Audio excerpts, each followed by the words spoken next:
Kontraktim qolganini tezroq to'lash kerak ekan. Bo'ldi, bugun prorabdan so'rab ko'raman. Har doim shunaqa deysiz. Tezroq to'lamasak men imtihonga kira olmayman.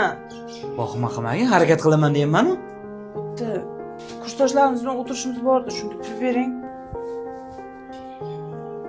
Shuni olib tur. Telefonimni ertaga yoqarman. Shunga ham kam berasiz. Mayli, yaxshi boring. Hop. Jasur aka, qolgan pulimni oldindan berib turasizmi deb so'ramoqchi edim. Men ham hali qo'limga pul olganim yo'q. Tinchlikmidi? Keliningizni kontraktini hozir to'lamasam bo'lmas ekan-da. Shunga bir ilojini qilsa yaxshi bo'lardi, aka. Meni bitta san uchun xo'jayin kirib yalinishim qoluvdi. Haliroq so'rab ko'raman, ish qilurchi. Xo'p bo'ladi. Mazza qilib o'tirdi o'zi ham.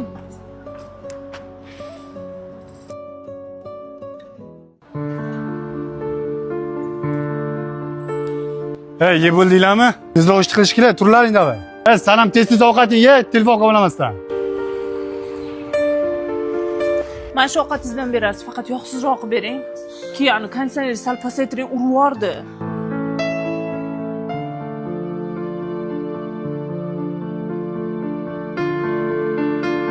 Bergan pulingiz aytgan ko'lamga yetmayapti.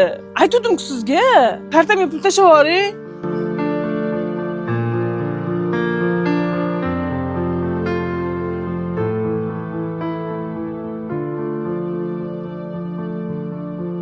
Men blogerlarni qarang, xotiniga har kuni gullar berib romantika qiladi. Siz romantikani ham tushunmaysiz.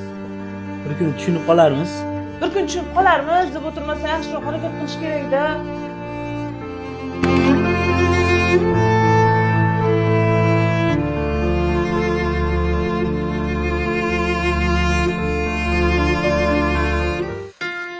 Shuni to'lab turaylik.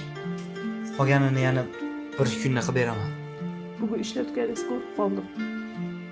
Biz uchun shuncha mehnat qilayotganingizni bilmasdan noshukrchilik qilganim kechiring. Rahmat sizga. Nimaga rahmat deysan, voy? Erkakman-ku. Vazifam bo'lgandan keyin qilaman-da. Boringizga shukr.